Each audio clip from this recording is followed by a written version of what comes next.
Hello and welcome to QuestLore, a family Lorcana podcast where each and every week our family gets together at the table and talks to you about Lorcana. I'm Matt. I'm Malcolm. I'm Emmett. I'm Jen. This is Peach. Which And Dave, your new kid. Yes. So if you're just listening to us, you may want to watch. Go on YouTube just so you can see our new kitty. So this is Peach. She's fuzzy like a peach. And this is her sister Daisy. And she's sweet and little. Yeah, this was a great idea to bring them on onto the podcast. Zelda's over here looking at us very jealously like, you never bring me on and hold me up. And unfortunately, they've already broken one of our microphones playing with the cord. Yes. Yep, so what did we do? We brought them even closer to it so they could be on it.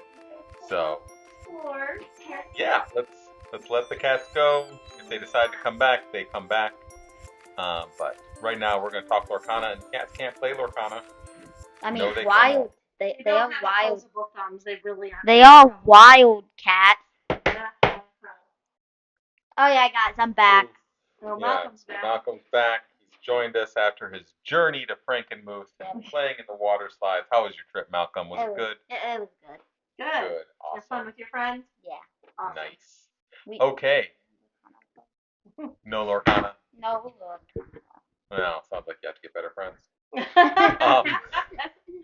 That's how that works. Okay, so let's start off how we do each week with talking about how we played. So last Saturday, we had the opportunity, like we talked about last week, to actually do a late set 3 championship to try to get a Stitch card, and apparently everyone in the Lorcana history. everyone in the Southeast Michigan area.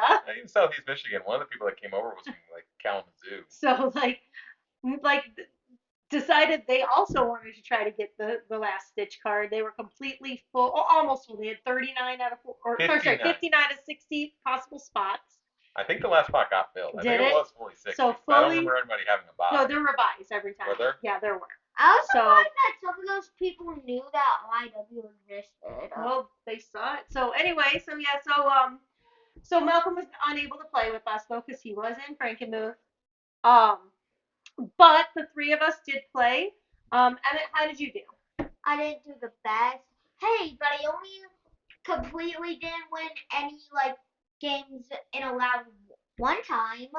So that's So you only went good. 0 and 2 once. Yeah. Yes, So I think you ended up with 19 points. Yeah, me too. No, that's what you ended up with was 19 points. Yeah. And then me and Mom went, and me and Mom did a 1-1. Oh yeah, so I ended up getting 20 points. I did okay. If I could draw be prepared on that second game, I would beat you. So me and Emmett did play each other in round 2. And I shouldn't have been as nice as I was because he wanted to in game 1 give up when I knew he could have continued. So I was like, "Are you sure you want to concede? Are you sure that I win? Because I think you have more plays to make." My goodness, you guys. And Emmett, and so I let Emmett, continue. He realized he could, and then he ended up beating me because he got to be prepared out. And then the second game, I barely beat him because I had to pull out a whole bunch of songs to end up beating him at the end, but I did just barely. Almost. I'm pretty sure she used all the holy rules. Yes, I did. So, but then, Dad, how did you end up doing while I go wrangle these beasts? Yeah, so bringing the cats on made the dog jealous. Now the dog's chasing after the cats. So Jen's on a mission to try to bring some peace. Not sure if that's possible. For myself, I did okay. I was able to get up to where my last game mattered. If I would have 2-0'd my last opponent, I would have been into the top 8. It's a very harsh cut, right? 60 players and you're going to the top 8 is a hard, right? That's a lot of people that aren't making it. Only 12% or so of people are going to make the actual top cut. So having my last game actually matter, that was, for me, that means, hey, I did pretty good. The only unfortunate thing is during my last match, I went 1-1, and once you get up to the top, there are some kind of different rules that people will kind of do. Right, you'll have the top 6 at the time all just intentionally drew, so that put them into top 8. So they didn't actually have to play; they just drew, got their 3 points, they're in top 8.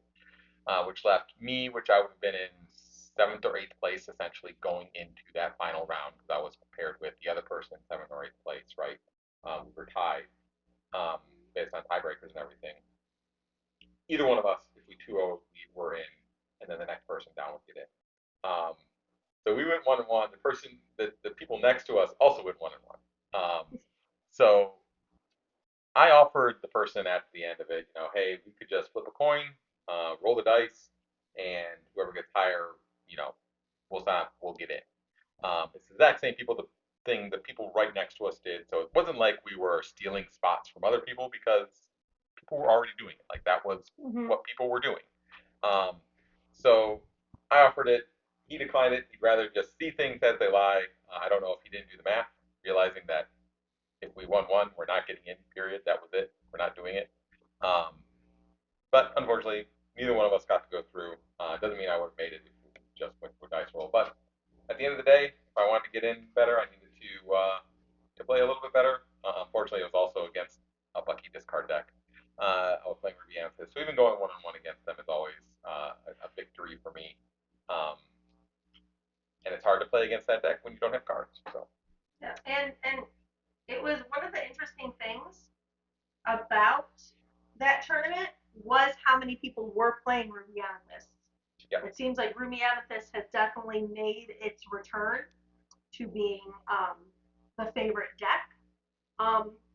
Part of it, I think, has to do with, a big part of it has to do with playing that Bucky deck just isn't really fun. There is the part where people just don't have fun and don't want to play it. It's also the second part is that it's an expensive deck, right? That's an $800 deck. Yep. I can throw together Ruby Amethyst for $100. Sure. So it's difficult to play against those play those decks when they're really expensive. Especially since a lot of those cards that they're playing are new set 4 cards. Oh, it's not even that the new set 4 cards. You've got to have 4 Beasts. You've got to have 4 Robin Hoods, 4 Diablos, 4 Ursulas. Which those are all the Deceiver of All ones, the 3-cost Stinger. So it's a really expensive deck. So I don't know. That's why you're not seeing as many, is because you have to have a lot of money into it. And if you weren't, there are some players like us. I try to get us a full play set at least of every card, and I'll try to get extras of cards that I think are going to be relevant going forward. Or cards that multiple of us play. Because right now, both me and Malcolm play Amber Steel. Right. But we're playing them in different ways. Yeah. But you both use fills. We both use fills, and there's some songs I think we both share. But Beatrice has Steve. So there's definitely some cards we need more. So we're okay when it comes to that, when we want to play a different color combination, when a new set comes out and want to switch, because I have a full play set of all the cards. There are several people that they just collect the cards they need to play, and that's it. So they can't easily switch over to Emerald Steel because they haven't, been collecting the Beasts. They haven't been collecting the Robin Hoods from the previous set. So it takes a lot, and it's getting harder and harder to start finding the old sets. You can still find set 3 really easy. You can still find set 4 super easy. But set 2 is starting to become a little bit more rare. Set 1 is really rare. So, it's going to be harder and harder to find those older cards until you see that they're going to reprint them. So that's the only thing really holding Emerald Steel back probably in your local stuff is the expense of it. Yep. So, we weren't able to bring home another Stitch, but we all played some good games. I felt we all had a good time. That was what was really important at the end of the day. Then Malcolm rejoined us. We went and played our regular local league on Sunday. Malcolm, why don't you start out? How'd you play? How'd I play? Okay, so I think he forgot. So. Oh. Wait. I stand corrected. You guys go first. I'll go. Evan, how'd you play? I played okay. So my first game was against one of these 3. I think it was against you. No, that was my last game. You played against me first. Yeah. Oh, we played against right. each other. I played against you first, and You know when either one of us tries to beat Dad, we all end up failing. Not true. I can beat him. I beat him once this weekend. But go ahead, Emmett. So anyway, so Dad beat you 2-0, Yeah. and then how did you do the second game? And then so in the second game, I played one of the new players. Okay, and what kind of cards were they playing? What colors? Broom deck. A broom A deck. broom deck, okay. And how did you do against the broom deck? I did great. Yeah. I kept people hailing hard.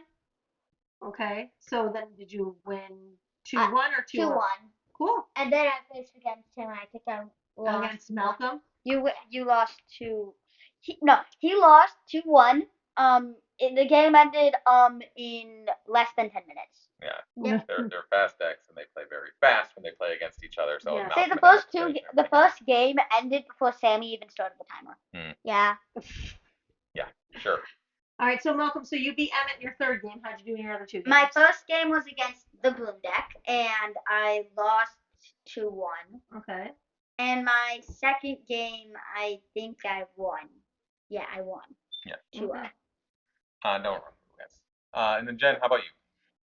So my first match, It was I against a broom deck. it was no, so it was against a different deck with those same colors. No, but Yeah, I no, was 'cause playing the same person. I know, but she had 2 different decks of the same color. She had a broom deck, and then she also what is the broom deck? What colors is it? Amethyst and Steel. Yeah. So she was trying to play the Bucky Amethyst Steel, but without the Buckies. And without the like I'm not really sure what kind of Amethyst Steel deck she was playing. Or no, no. Was it Amethyst Steel? I don't remember. I have no idea. But she was playing Amethyst Steel, and she ended up losing pretty badly to me. So that's when she was like, "Well, are we allowed to switch decks?" And I said, "Well, usually our house rules are we can't switch full decks, but if you're playing the same colors and you're just switching cards, that's kind of allowed." And they realized they had a broom deck that was the same colors, so I said, "Well, I don't see why that wouldn't be okay." Because Sure. that's kind of like a house rule anyway. Not And this like was an a younger official player. rule. Yeah, it was One of the it first was times I think at a league, so yeah, you can usually be a little bit more forgiving with them. We're not playing exactly. for high One of the reasons why there are 2 reasons why I hate the blue deck. Number one, there's basically a pilot piglet in there. Yeah. That's basically pilot piglet. So. One, yeah, because you have multiple rooms out, you get key quests for more. Yeah. Second of all, Bruno and that steel bloom. Okay. Sure. They're both evasive. Oh, and can you play? So when you have the Bruno out, if you just say Magic Broom? Yeah, all you have to do. It'll So work. yeah, so if you tap Bruno and say Magic Broom and you draw Broom, Magic Broom, then it can be any of them. Sure. You get the extra lore. That makes sense. Okay, so But she didn't have any Bruno. She only had the steel bloom. oh, okay. We'll Then- bring up the Bruno. Because all the other steel decks that bloom decks that I play, Have they that Bruno and have that Gotcha. Bruno. Yeah. So, then so anyway, so I beat her, and then I played Dad second. Yep. And I actually beat him in the first game. Yep. He was very concerned. I hadn't beat him in a while, but then he beat me games 2 and 3, so he ended up winning. He won 2-1. And then in my third match, I just had the most unlucky draws. My first game went okay. It was kind of close, but my second game, I didn't get a single song after my opening hand. And the only song I got in that hand was a Strength of a Raging Fire. And then I did not see a single song. So I had no card draw. And I couldn't do anything. I hate when that happens. No, that's the one reason I lost to Emmett is because I didn't get a 1-drop, Yeah. which is like There's basically so many the end of my one-drops day. in your- But then again, when I beat Emmett the third time, I did get 3 Lilos in my opening hand. Yes, you basically. So. But yeah, so it was just unlucky because my deck should have beat the deck that I was playing against. It normally does, but I just had the most unlucky card draws that And it whole happens. time. It's part of part of playing a trading card game is that you can plan and put as many weapons in your deck as you want, but at the end of the day, it is random It what is cards luck, you're gonna yeah. get. So. Okay, so we have one more thing to say. So We we just got a D23 membership.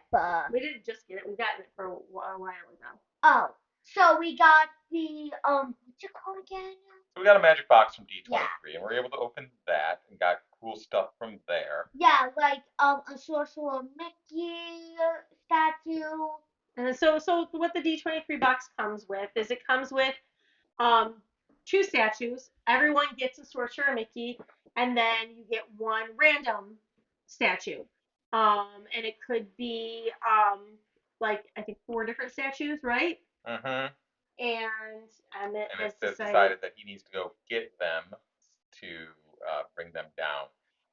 So we were really happy with the statue we ended up getting. It's the one we wanted more than any of the others, which was the genie. Yeah, Genie. He looks pretty cool. He's standing kind of on his misty tail there. You know, it's the legless version of Genie. Sorcerer's He's pretty Apprentice. cool, and Sorcerer's Apprentice, always a favorite in this house. Always. Emmett skipped over me. I did go 3-0 in leagues. Yes, thanks, Emmett. So I beat Sorry.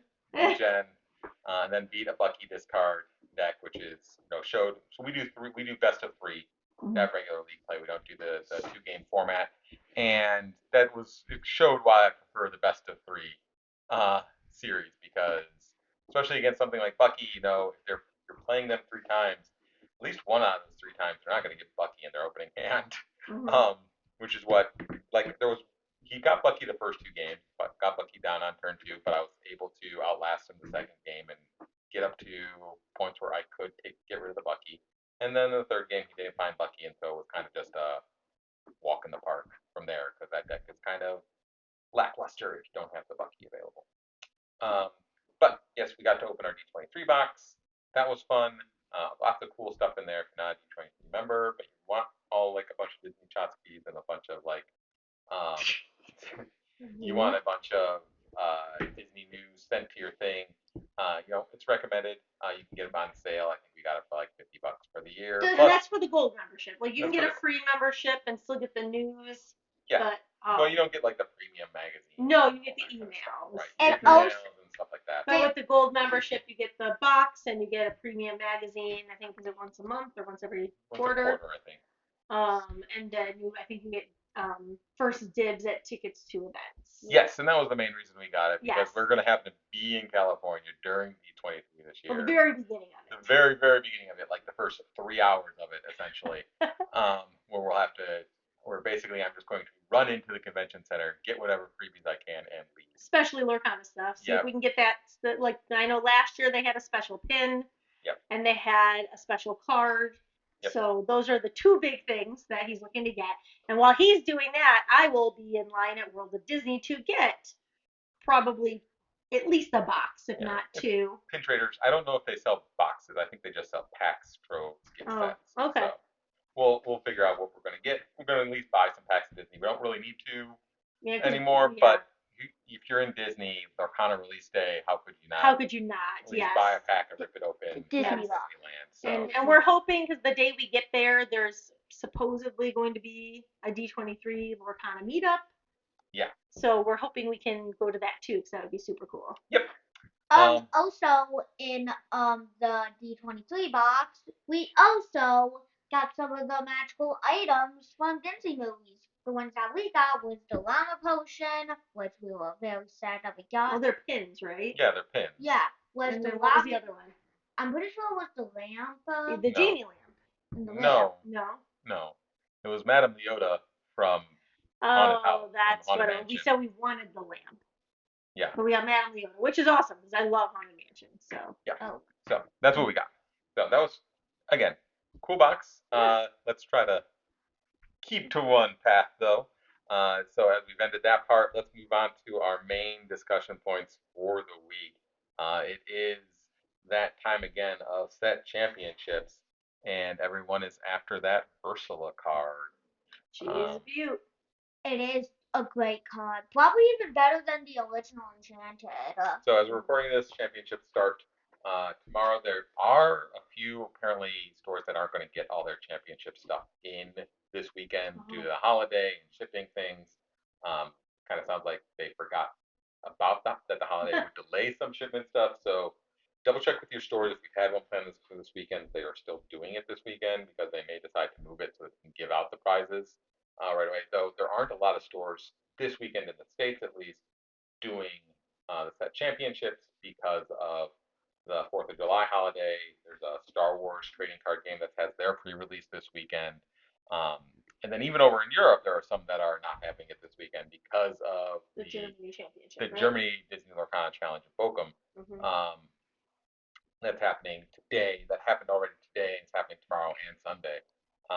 So there are a lot of people that aren't having it there because the players are playing that, and they won't show up for your Lorcana Challenge or your set championship. I have a question about Toronto. Can we? Okay, so Can we save it to the end? Yes. we're going to get to that. Let's talk about these set championships. Okay. Okay.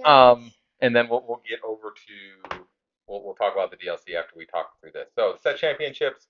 As with any time you're about to play in a big tournament, the main advice I would always give is to play with the deck you're most familiar with. Now isn't the time to grab something that you've never played before and give it a shot. It's better to know the lines of play that you're going to make, know the moves that you need to make, know what's in your deck, than to go in there with something you saw on YouTube one time and thought, hey, this will work. So what I want to do this week is kind of go through the 4 main decks that you're probably going to see at your set championships. These are the 4 decks that have kind of dominated the Lorcana challenges. They've dominated recent tournaments. So let's take a look. So first we've got Ruby Sapphire, or what's known as Sisu on Ice. So I'm going to explain kind of what this deck is trying to do. Basically, this and its counterpart in Blue Steel are ramp decks, right? They're trying to get a lot of ink fast. So they're playing One Jump Ahead, that just puts the top card into your inkwell. They're playing Fishbone Quill, so you can add an extra ink from your hand. They're playing How Far I'll Go, which lets you look at the 2 top cards, put one into your inkwell, put one into your hand. It's got some crazy draw stuff with Flaversham and the Popsicle, the Ice Block, and the where you play Flaversham and he eats an item and shoots out 2 cards. It's got a ton of removal in the Maleficent Dragon, the Brawls, in Madame Medusa, in the Sisu. And Maui. Maui's in there. Yeah. Be Prepared, of course, is in there. Brawl's in there. So it is trying to basically ignore all your early stuff and get up to a high number of ink as fast as possible so that it can then take control of the game and finish it out with Lucky Dime and Tamatoa. Question. Yeah. Why are the more not things that can be get rid of a bare necessities than characters? Why are there more items and actions and songs? You're Yeah. asking? Well, there isn't really. See, there's less items and actions like those at lower numbers where they have full sets of Maui's, full sets of Medusas, full sets of Tamatoas, full sets of Flaversham, full sets of Gramatalas. So it does have a lot of characters in it, but it is like almost half characters, half actions and songs and items, right?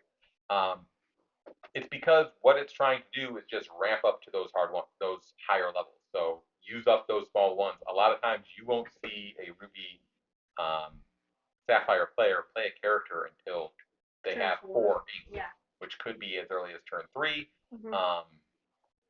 So basically, they'll take those first 2 turns off. There's no character in here that costs. Or they'll play an item. Like a Or they'll play popsicle. items, right? Yes. There won't be characters on the board. So you basically, if you are playing a Ruby Amethyst deck, I'm sorry, Ruby Sapphire deck, odds are you're not going to see a character those first 2 turns. So feel free to go ahead and quest out. And then if you do see a character, the character that's going to show up is probably going to be Flaversham or Ramatala. They might play the 3-cost Sisu if they are worried about like Flynn Rider on the board.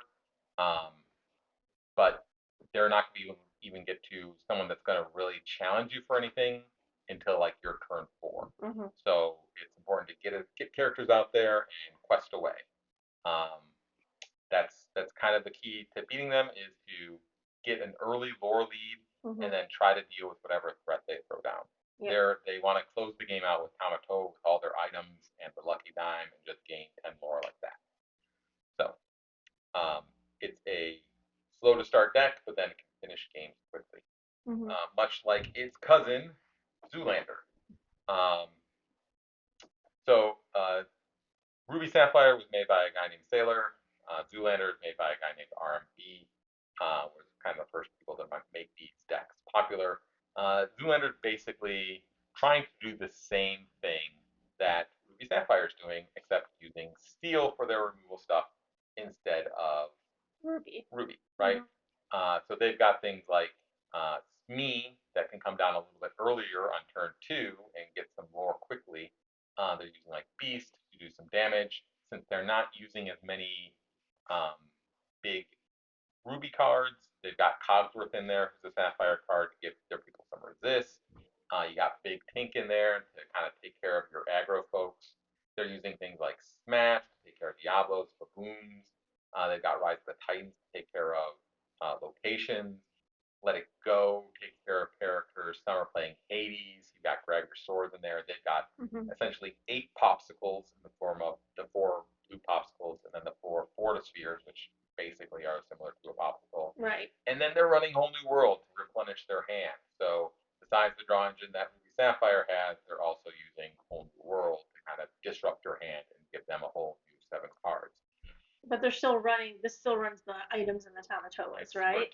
Getting to the same end game with the items and the Tamatoas, and they've got a couple of other cards like the Bell and the Aerial that can give them some quick, fast, ton of lore really fast too. Because those both in Quest for 5, you use the dime on them, and you're getting a bunch of lore quickly. So you've got more threats to get a lot of lore. This is kind of a deck that's trying to do everything. Yeah. Right? So it's trying to deal with the aggro stuff, trying to deal with the high stuff. A lot of times when like the Steel Sapphire and Ruby Sapphire fights against each other, it's basically a race to get to dimes. Because it's hard to stop that uncontested lore that you don't get a turn to do anything with it. Question. Yeah. So I get why there's only one Ariel because she's a 6-drop. I don't get why there's one Ariel because she's a 6-drop because there's 4 big tanks. Right. So what's the difference between Ariel and Tinkerbell when it comes to cost?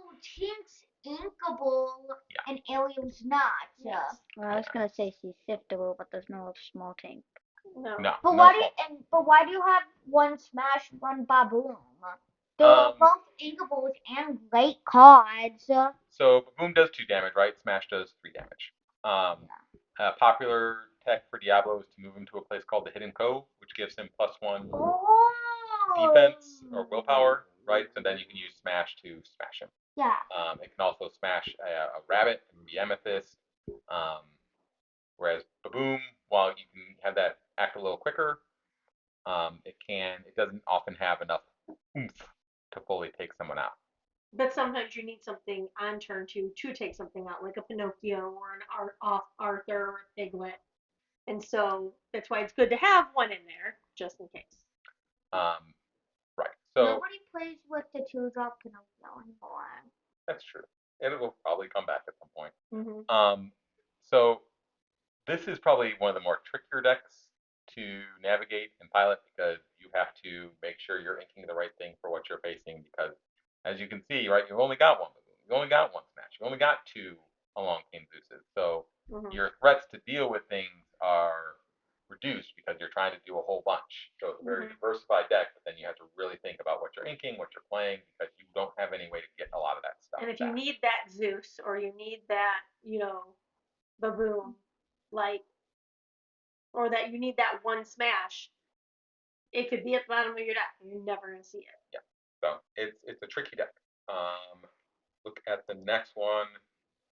Is Emerald Steel. We already know this one. This is this card. Bucky discard. So this one's from Zen. The deck was probably made most famous by a guy named the Rat, the one who won Chicago. And basically, right, this is trying to get a Bucky out there and then throwing down Floodborns to make you discard. If you're playing against this deck, right, you have a couple of choices. You can either play out a bunch of characters and go fast, or you try to slow play them until you get an answer to Bucky, right? So if you get an answer to Bucky with like grab your swords, playing a big tink, playing be prepared, anything like that, something that lets you get rid of the squirrel. Basically, it's probably better to just keep inking. Maybe you don't even play characters, just keep inking. And then once you get up to that, wipe their board, and then you gain control because odds are they have played most of their characters that they had. They don't have much of a hand left unless they have Diablo. So it's controlling Diablo in the early game. You want to control Diablo and ink so that you can play the cards that get rid of Bucky. Question. Yeah. Why do you have so few morphs? You don't have a little beast or Aladdin. So right. It's just they're playing just a version so that they can possibly shift to Beast or shift to Robin Hood if they miss their 1 drops of anything. Or ship the Tink. Odds are since Morph costs 2, like it's only got 1 because you've already got a lot of great 2 drops that you can play. You've already got the 4 Buckies and the 4 Ursulas. You probably want to play either one of those before you play that Morph. Right? Morph is probably you play him on turn 2 if you miss a Bloodborne that you can play on turn 4. He's a drop, I thought. No, it's 2. So that then you can play the Beast on turn 4, right? So it's all dependent on where you play. Like Morph would be like a last minute throw them in there. Most of these decks don't play Morph. A few of them do, but I probably wouldn't play Morph if I was playing this. But right, your game plan against it is to ink until you get up to your thing that can get rid of Bucky, while at the same time killing Diablo on sight. Right? Because if you deny them the card draw, they're going to play out all their cards. And at the end of the day, if you outlast Bucky and you're able to get rid of Bucky and you still have cards in your hand, you've got a pretty good shot. Because really, no, honestly, their cards are kind of crappy. Right? They don't hit hard. They don't remove things. They've got the songs in there for some removal stuff, but you're up to 5, 6, 7 ink. You can kind of regain control of the board through your songs or through your guys that can quest bigger, or your guys that have heavy hitters, right? They don't have big heavy hitters. I mean, some of them are nothing to be feared of, but if you look at their top line, right? Diablo, Pegasus, Robin Hood, Bucky, Morph, Ursula, Diablo, other Ursula, right? Like all their strength is 2 or less, and that's like most of your characters. That's like 75% of your characters are all hitting for 2 or less. So they don't have a great end game if you outlast Bucky. And last one is good old Ruby Amethyst. This is Quantum's list. The more popular list is probably run by from Luca or George. Have made it where basically they've gone to only like 4 1-drops. Kind of something to deal with Bucky, right? Because if you most of the cards they're playing are cards that replace themselves. The 7 1-drops. This one has 7, but a more popular version runs 4. Basically, this one is just trying to keep drawing cards until they have an advantage over you so that they can start using their heavier removals past turn 6. So a lot of them are using Madame Medusa, Lady Tremaine, Be King Undisputed, and Be Prepared to Be King Undisputed.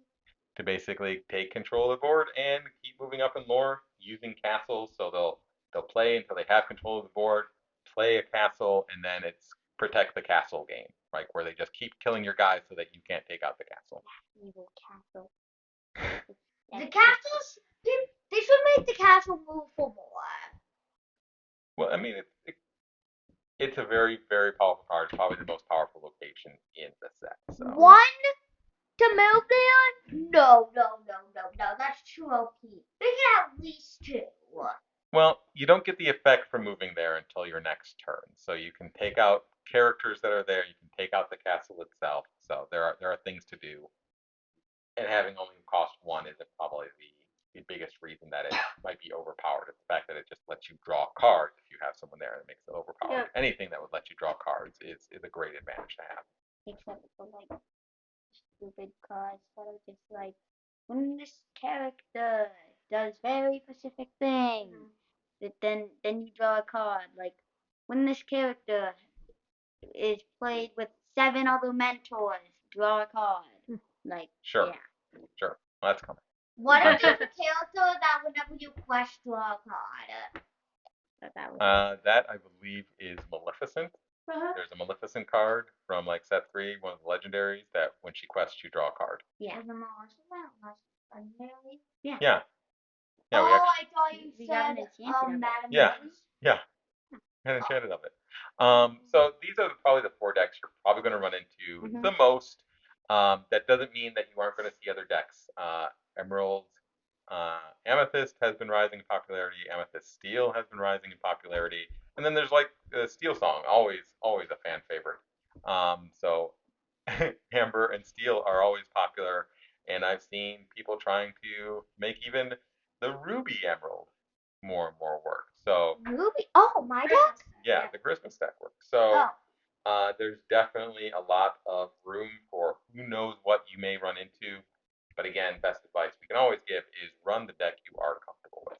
And now it's time for new cards. Well, before I head into new cards, Emmett, you had a question about Toronto. If you didn't listen last week, we do have tickets for as competitors in Toronto for the DLC there.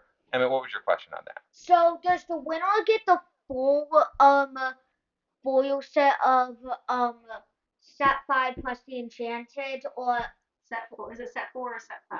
The winner will get set 5 okay? based on how they did it from the last challenges. Okay, I'm just making sure. Sure, no problem. Okay, so I didn't think there'd be very many new cards this week, but they did let us have a few. We've got 5 new cards to take a look at. Nice. From Shimmering Skies. Shimmering Skies in August. That's right. They are certainly sticking with the party atmosphere in these cards. So first we've got Ludwig von Drake, self-proclaimed genius. He's a 5-cost inkable, strength 4, willpower 4, quests for 3. Flavor text. So you see, there's a dark void at the edge of Lorcana. A complete absence of electromagnetic radiation. What is it made of? I don't know. The light's just gone kaput. Ooh, interesting. And good voice. I was going to be mad if you didn't do voice. Yeah. So yeah, you've got a little bit lore, like some mystery about what's going on outside of Lorcana. Electromagnetic radiation. Yeah. It's gone. Yeah. What? Yeah, very Is that what interesting. Anna fell? At 4/4, cost for 5, a little bit weak, but he quests for 3, so it's not terrible. This would be good in a draft. Good in a draft, yeah, probably good in a draft. A big heavy quester that's not going to get taken out most likely by most things right away. You're going to get at least 1 quest. At least get 1, if not 2. Yep. So that's in Sapphire. He's an uncommon. Let's take a look at our next one. We've got Robin Hood. Another quester. Yeah. He's Robin Hood, timely contestant. He's an emerald card. It's a 9-cost uninkable, strength of 6, willpower of 6, quest for 4, has ward, and the special ability Tag Me In. For each 1 damage on opposing characters, you pay 1 ink less to play this character. So a little bit like Chernobog. I mean, it's got a similar thing but it has to be Chernobog, about where damage. Why does he have a ward but also quest for 4? Yeah, that is interesting, right? I'm not sure why specifically ward and questing for 4. Well, I mean, he has a big butt at 6. Yeah, but he costs 9. I know. If you compare him to Chernobog, right? Chernobog costs 10. He's a 9/9. Yeah. And he quests for 3 or 4, right? 3. 3. So, and he's easier to play because of the characters in your discard. Right. He's going to be a little bit harder to kind of reduce it that much. Like really, let's say best case scenario, you pay like a tink beforehand, and the person has like 3 on the board. You could probably reduce his cost easily by 3. Sure. Much more than that, it's going to get really tricky. You're going to have like a grab your swords and hope that their characters live. Yeah. Right? Because how many times are you going to have characters with? You're never going to have characters on the other side of the board with 9 damage sitting on them. Unless if somebody's playing. Unless you're playing my deck. Sure. I mean, because there are times where, like, if I could have like 7 characters out and you tink them and they all have 1, and now that only costs you 2 to play. Right? Sure. Yeah. Or like Malcolm's deck. And this is a rare card, and you see he's having a good old time at the party. Up next, we've got Tug of War card. Tug of War. Oh, it's an action. It's a 5-cost inkable, a steel action. It's a rare card. Mhm. You get to choose one.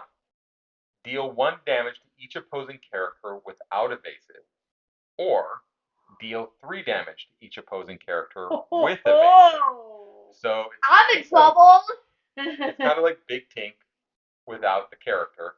Well, Probably shouldn't I'm have in put Tink trouble. on this. I know, right? So basically, you get your choice. So this is a card that then also takes care of Bucky, right? This kills Bucky. Oh. So you can choose But it to kill it Bucky, or costs you can 5. choose it to Deal with all the evasives. deal with all the evasives on the board. My life is down the line. But it's a 5-cost card though, Yeah, it's so a I don't 5-cost know if card. I see this getting a lot of play. It's expensive. Yes, it is inkable, but it's expensive, and I mean, And one turn later, you can play Tink and do 1 damage to everything, right? exactly. And then you got And you have a character, you have Tinkerbell on board. and she's got a great second ability. And she does it with and without evasive. Characters with evasive too. Yeah, she just does it to everybody. Yeah. She's equal opportunity damage dealer. Yes. So, yeah, it's Interesting. okay. It could have been good if it did both. Deal 1 damage to no evasive and deal 3 damage to evasive. If it did both, that would be pretty good. But I get to Yeah. choose. Yeah. It might be okay, like in that like the Sapphire or Steel deck, right? Because Mhm. you're ramping fast, right? It's another way to deal some damage. It's not a song, so it can't get ripped If out I of your ever hand. see if I ever see this being played, I will hit my head on the floor. What if you play it? I can't play it. I'm wanting Christmas colors. Steel is a Halloween color. Okay. What? I don't. Okay. Green and purple would be Halloween. I would think, yeah, green and purple, or yes. yellowish, Yeah. and Anyway. purple maybe. Anyway. I don't know if the knows how to play. Yeah, most in draft, for I the see steel it in damage, drafts, right? yeah. Way to deal with evasives in draft, always good. Yeah. All right, next we've got Luisa Madrigal, entertaining More muscle, donkeys. more donkeys. She's juggling them up in the air. It's a 6-cost uninkable, 4 strength, 8 willpower. Ooh. Quest for 3, flavor text. This is just a warm up, folks. Wait till you'll see the big finale. So will we see another Luisa then? Yeah. Right. Probably just a line there, but maybe there's a shiftable Luisa coming up. Who knows? But she's juggling. She's a big old body. Not that really impressive, but it's there. She's juggling all those donkeys. Wait, there's 2 more left, right? How many are? 1. I don't remember. 2 maybe. We'll see. I know what the last one is. I don't remember. I think there's. What is this? Our 4th card. So Yeah, one more. there's After about this. 1 more. One more.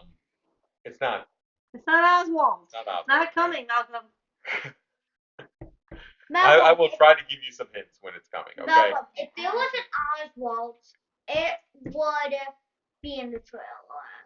So let's take a look at the next card just revealed today. This is Invited to the Ball. It's an action. It's a 2-cost uninkable. It's an amber.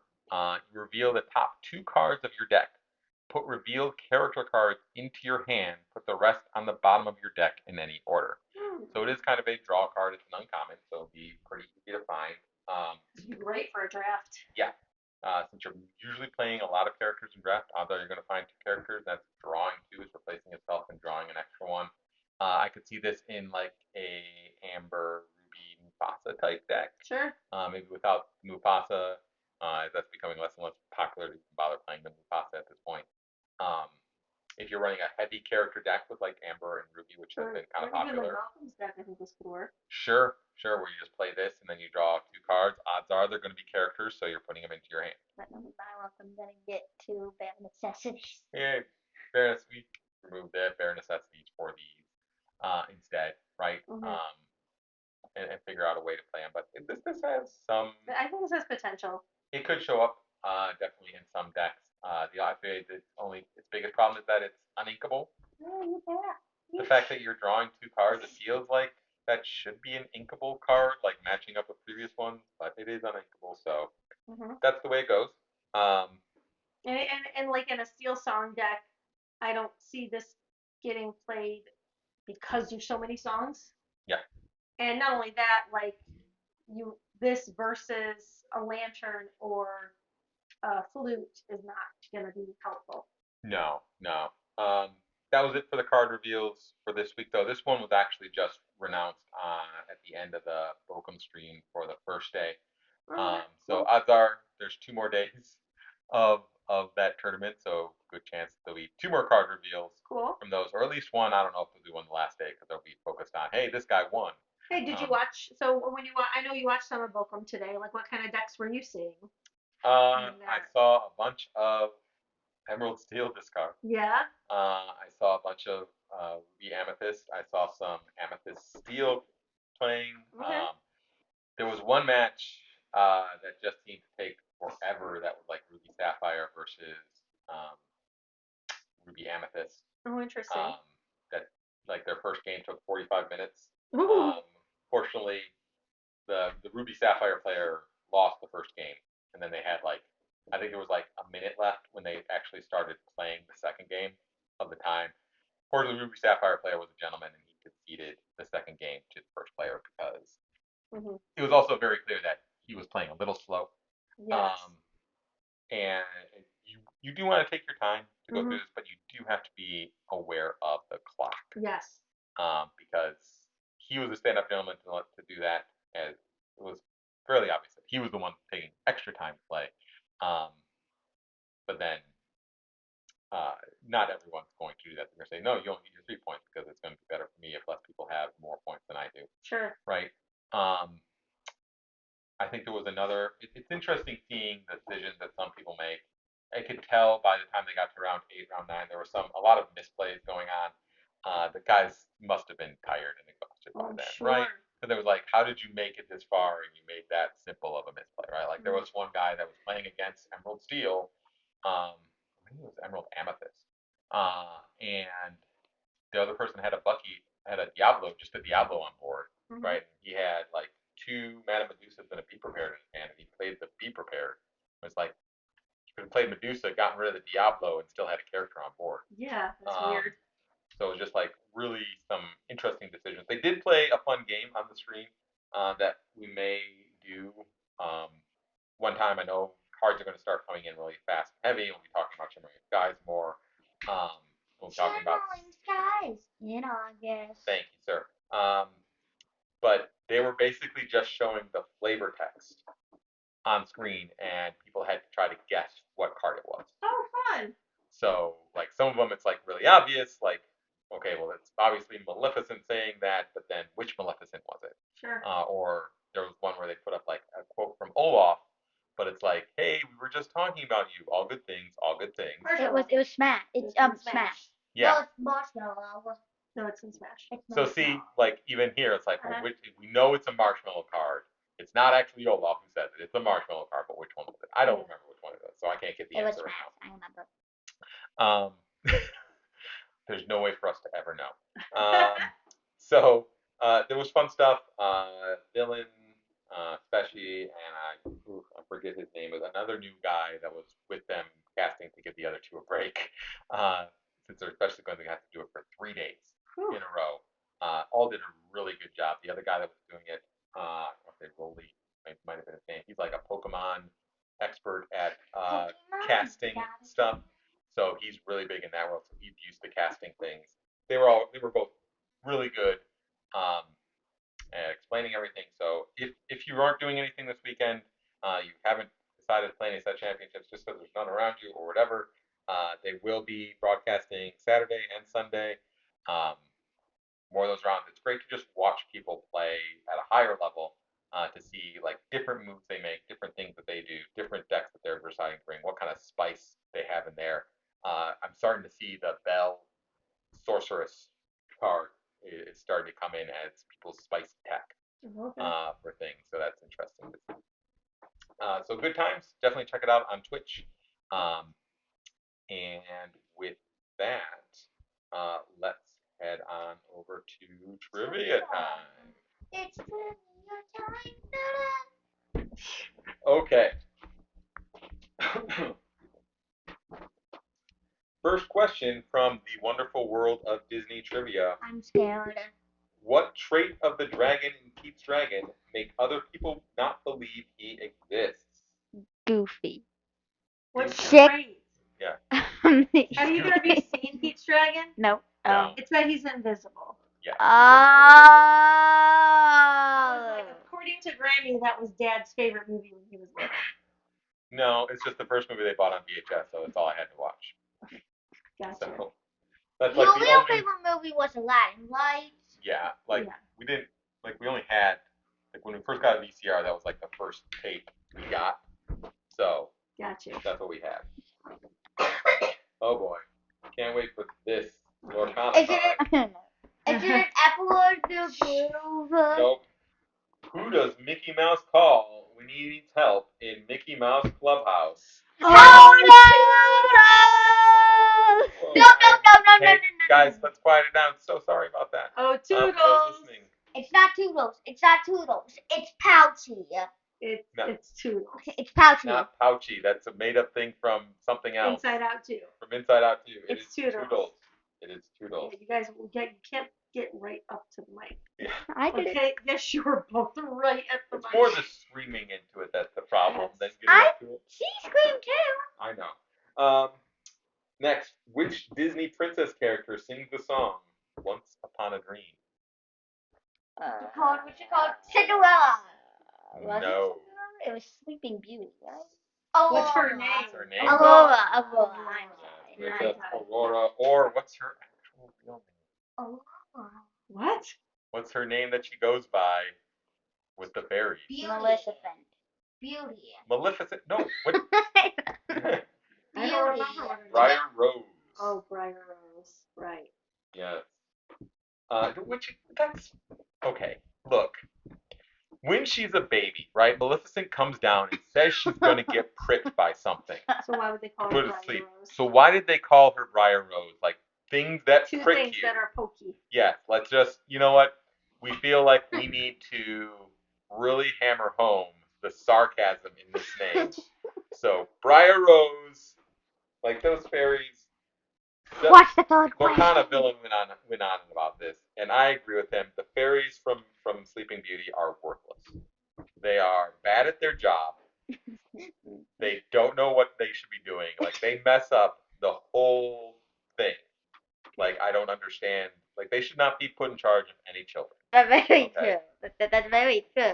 Those fairies are a menace. They caused an entire kingdom to fall asleep. They caused a prince to have to fight a dragon. He didn't want to fight a dragon. He's got better things to do. Like, He kind of wanted to fight a dragon. like, And they're worthless in Sophia the First too, because they keep relying on the 10-year-old kid to go fight their fairy. They're like fairy sisters and stuff, and fight off the threats to the kingdom. It's like, dude, you guys have so much magic. You're running a school. Go do something. They're just below like the teachers from Hogwarts, right? They are worse than the teachers from Hogwarts. That is my stance. Okay, That's where I next stand. question. But what about the fourth one from Sophia the First? What's her name? Miss Nettle, like the Nettle. evil fairy. She like literally instantly puts them in a bubble. Yeah, Yeah. instantly. She puts them in a bubble. It's a bubble. It's a Instantly. bubble. Just pop. It's a bubble. How hard is it to get out of a bubble, man? If one of you boys ever call me and say, "Hey, Dad, I'm trapped in a bubble," I'm going to hang up on you so fast. I'll probably then immediately call you because I have so many questions. But I'm going to hang up on you if you ask for, I need help getting out of this bubble. Like I feel like you made mistakes in life if you're trapped in a bubble and can't get out. Okay. How do you know? Anyway, next question. Next question. Which of the 4 elements does Moana have an affinity for in the film Moana? It's Wa- easily love. Water. God, can we just answer the questions and stop with the snark mode? it's water. Water. Water. Not Captain Planet. Jeez. What type of animal, last question, what type of animal is Dumbo's best friend Timothy?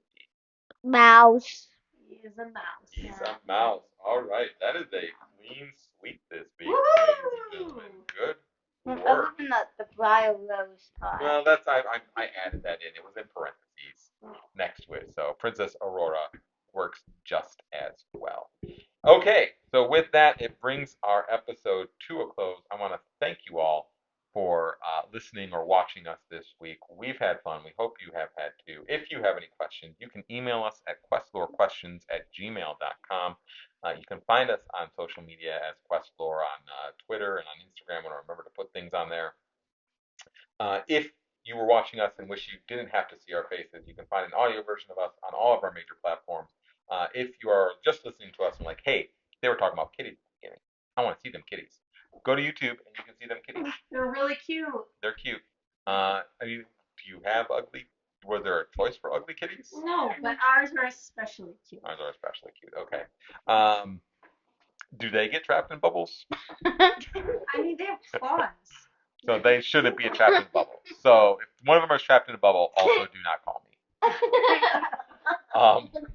I don't know where this mass invasion of bubbles is going to come from, but one day I'm probably going to have to eat my words. I'm like, oh no, I'm trapped in a bubble. Anyways. Up on you. Yeah. Anyways, please, if you like what you've heard, if you like what you saw, please rate, subscribe, like, give a follow, leave a review, anything. Always helps us out with other people finding us. Tell your friends, tell your family, tell your mom, tell your brothers trapped in bubbles. Stop it with the bubbles. I will never stop with the bubbles until this episode is over, which is right now. So thank you again, everyone, for watching, and goodbye. I was the lucky rabbit for a long time.